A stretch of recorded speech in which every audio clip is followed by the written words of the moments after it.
There's a man whose name appears on universities, hospitals, and foundations across America. A man remembered as a philanthropist who gave away hundreds of millions of dollars. But here's what they don't teach you in school. John D. Rockefeller didn't just build an oil empire.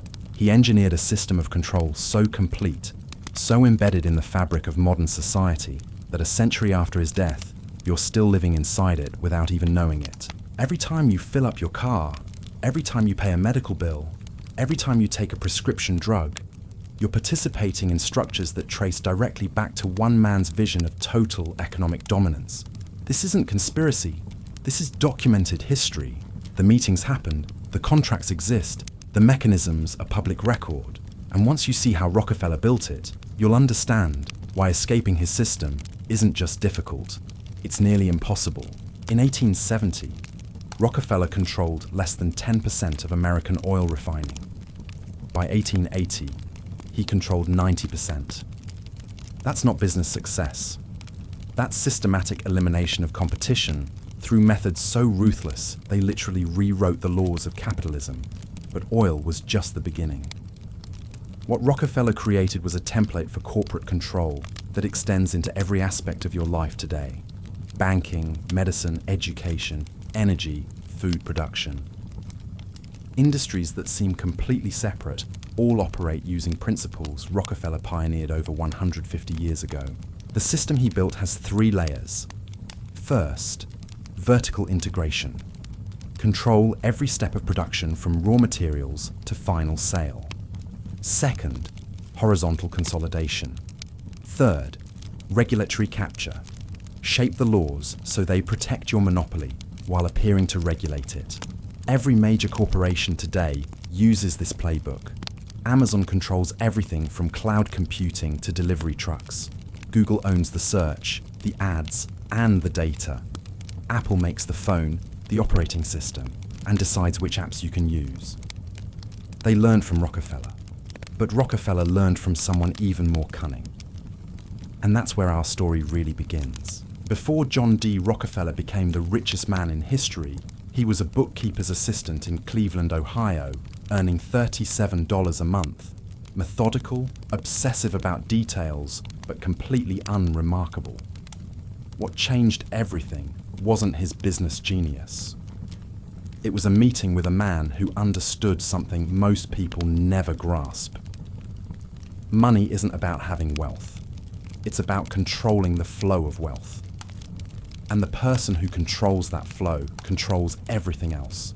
That man was Samuel Andrews, Rockefeller's first partner in the oil business. But Andrews wasn't just a refinery operator. He was connected to a network of financiers who had been quietly reshaping American industry since the Civil War.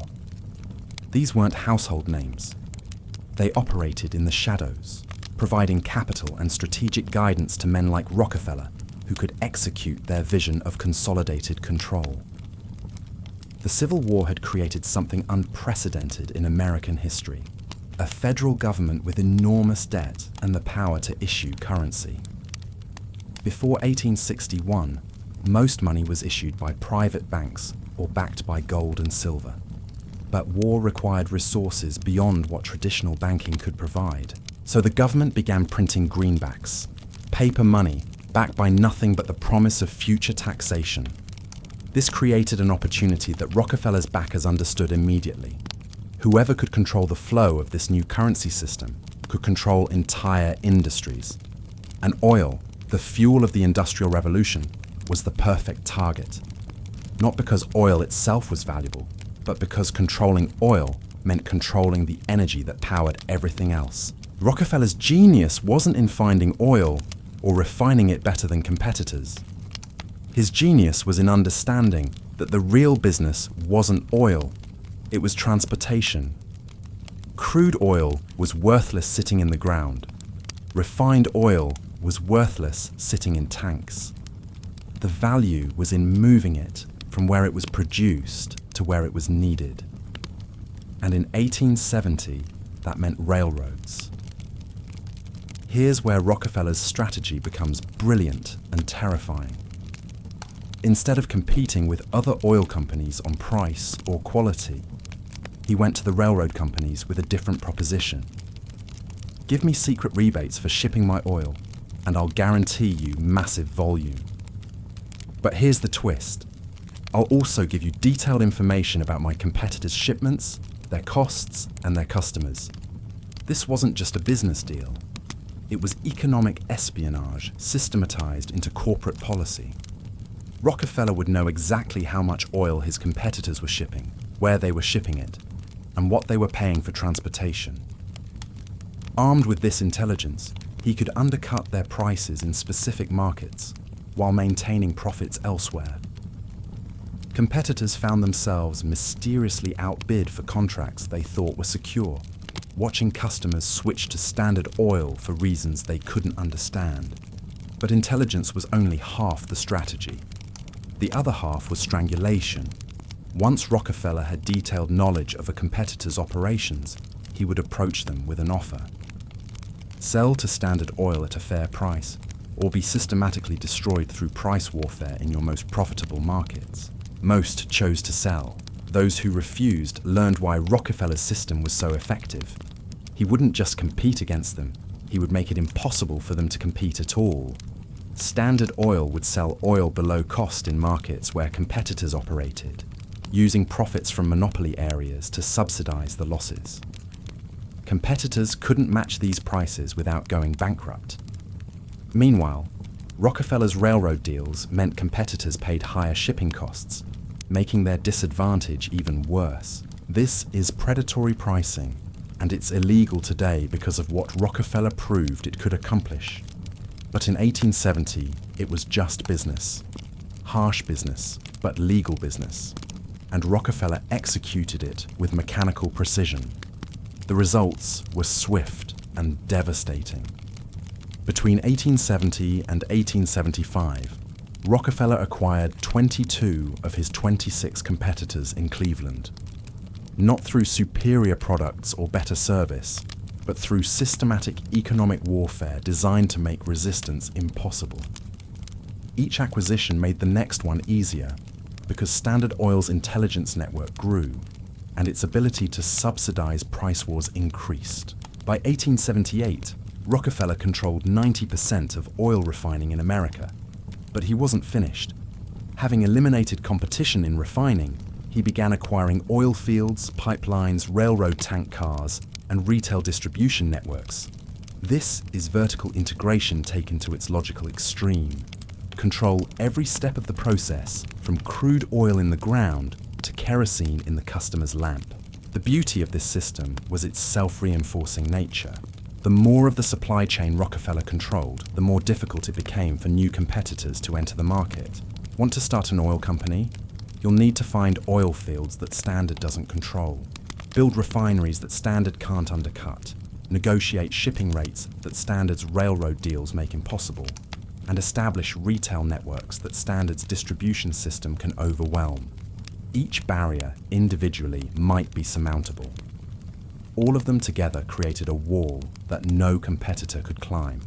And here's what makes Rockefeller's achievement so remarkable and so terrifying. He didn't just build a monopoly. He built a system that generated monopolies automatically. The template was perfected. Gain intelligence on competitors through strategic partnerships with essential service providers. Use that intelligence to target weakness precisely. Offer acquisition at fair terms, or promise economic destruction through subsidized competition. Acquire the competitor's assets and integrate them into your expanding network. Repeat until you control the entire industry.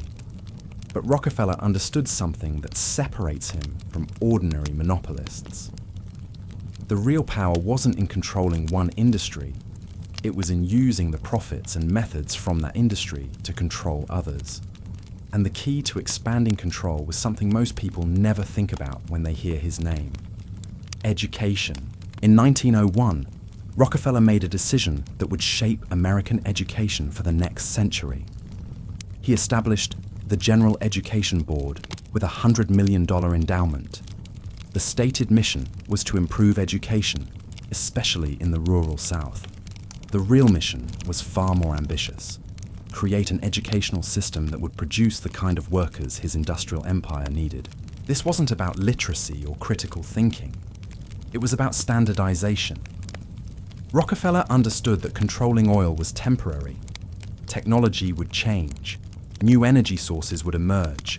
Competitors would eventually find ways around his barriers. But if he could shape how children learn to think, if he could determine what they considered normal and acceptable, he could influence society for generations beyond his own lifetime. The General Education Board didn't just fund schools, it redesigned them. Before Rockefeller's intervention, American education was diverse, localized, often focused on developing independent thinking and practical skills. Students learned Latin, philosophy, rhetoric, the tools of intellectual self-defense. Rural schools taught farming, craftsmanship, entrepreneurship. Education prepared people to be self-sufficient. Rockefeller's board changed that. They promoted industrial education, standardized curriculums, age-based grade levels, and centralized administration. Students would learn to follow schedules, obey authority, perform repetitive tasks, and accept their position in hierarchical systems. The goal wasn't to create entrepreneurs or independent thinkers. The goal was to create employees. Frederick Gates, Rockefeller's chief education advisor, explained the philosophy explicitly. We shall not try to make these people or any of their children into philosophers or men of learning or of science. We are not to raise up from among them authors, orators, poets, or men of letters. We shall not search for embryo great artists, painters, musicians. Nor will we cherish even the humbler ambition to raise up from among them lawyers, doctors, preachers, statesmen, of whom we now have ample supply. The industrial education system would produce a perfectly good machine. Workers who could operate equipment, follow instructions, and accept their role in the industrial hierarchy without question. This wasn't education, it was social engineering on a massive scale. And it worked. Within 20 years, the Rockefeller model became the template for public education across America. Students learned to sit in rows, change activities when bells rang, memorize information without questioning its source, and compete for grades rather than collaborate on solutions. The system produced exactly what Rockefeller intended: compliant workers ready to take their place in his expanding industrial empire. But education was just one lever of control. While reshaping how Americans learned, Rockefeller was simultaneously revolutionizing how they healed. And this is where his system becomes truly inescapable, because he didn't just monopolize existing industries. He created entirely new industries designed to generate permanent dependency. In 1910, Rockefeller funded the Flexner Report, a comprehensive study of medical education in America. The report concluded that most medical schools were inadequate and recommended closing more than half of them. Only schools that emphasized laboratory science, pharmaceutical intervention, and allopathic medicine would receive accreditation and funding. This sounds reasonable until you understand what was eliminated. Before the Flexner Report, American medical education included homeopathy, naturopathy, herbal medicine, nutrition therapy, and other approaches that emphasized the body's natural healing capacity. Many of these methods were effective, inexpensive, and couldn't be patented or controlled by pharmaceutical companies. The Flexner Report systematically destroyed these alternatives. Medical schools that taught natural healing methods lost their accreditation. Students couldn't get licenses. Insurance companies wouldn't reimburse treatments. Within a generation, the diverse landscape of American healthcare was replaced by a single model based on chemical intervention and technological procedures. And who benefited from this transformation? The pharmaceutical companies that Rockefeller was quietly acquiring and building. As the oil industry matured, Rockefeller understood that petroleum had uses beyond fuel. Coal tar, a byproduct of oil refining, could be processed into synthetic chemicals. And synthetic chemicals could be turned into medicines, fertilizers, pesticides, plastics, and countless other products. This is where Rockefeller's genius becomes clear. He didn't just monopolize existing markets. He created new markets by reshaping society's understanding of health, agriculture, and manufacturing. Problems that had been solved naturally for thousands of years suddenly required industrial solutions that only his companies could provide. Take agriculture. For centuries, farmers maintained soil fertility through crop rotation, composting, and natural fertilizers. But Rockefeller's chemical companies promoted synthetic fertilizers made from petroleum byproducts. These fertilizers increased yields initially, but depleted soil biology over time, creating dependency on ever-increasing chemical inputs. The same pattern emerged in medicine. Instead of addressing root causes of illness through nutrition, lifestyle, and natural therapies, the new medical system focused on suppressing symptoms with synthetic drugs. Effective for acute conditions, but creating chronic dependency for long-term health management. This wasn't accidental, it was strategic. Rockefeller understood that the most profitable business model wasn't selling products that solved problems permanently.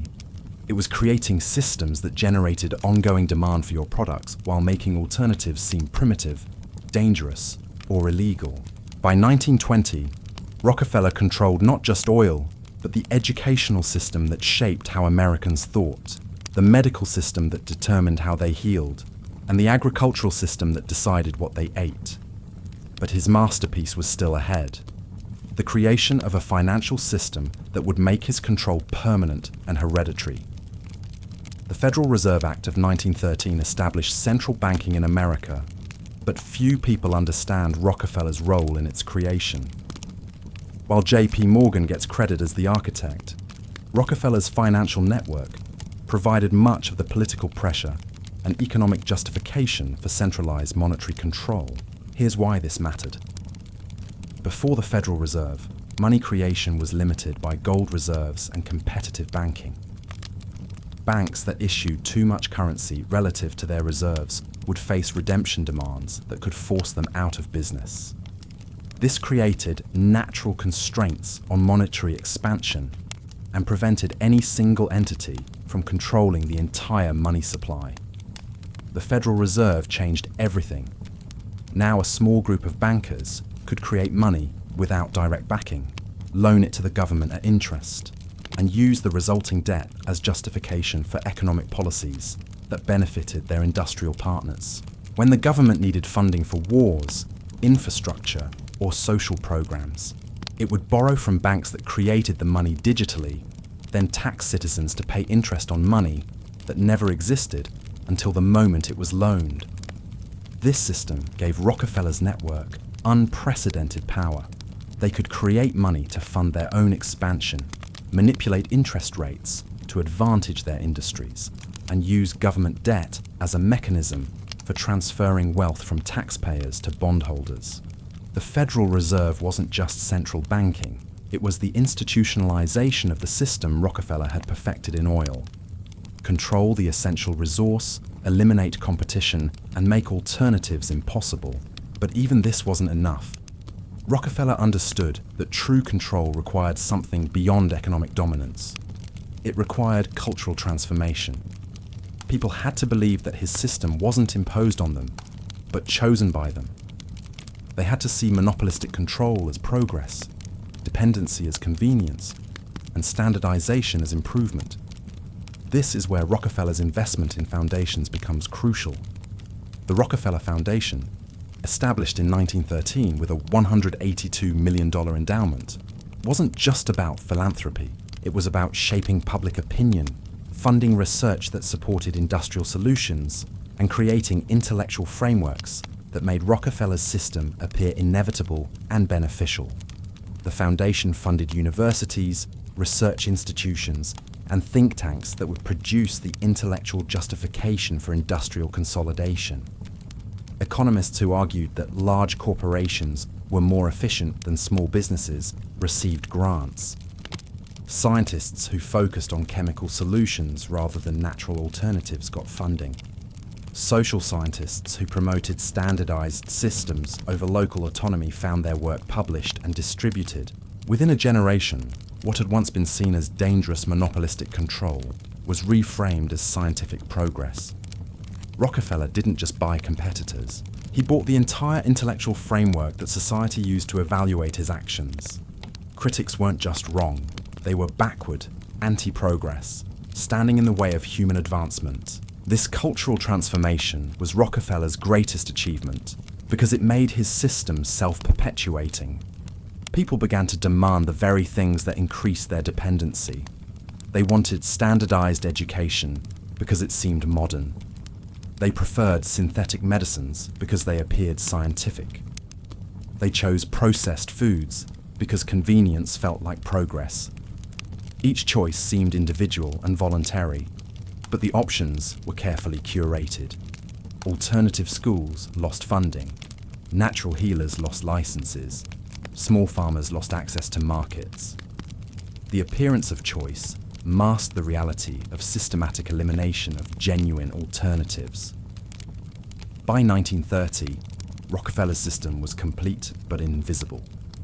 Americans lived in Rockefeller-designed houses, ate Rockefeller-influenced food, learned in Rockefeller-funded schools, received care in Rockefeller-shaped hospitals, and worked for companies using Rockefeller-pioneered management structures.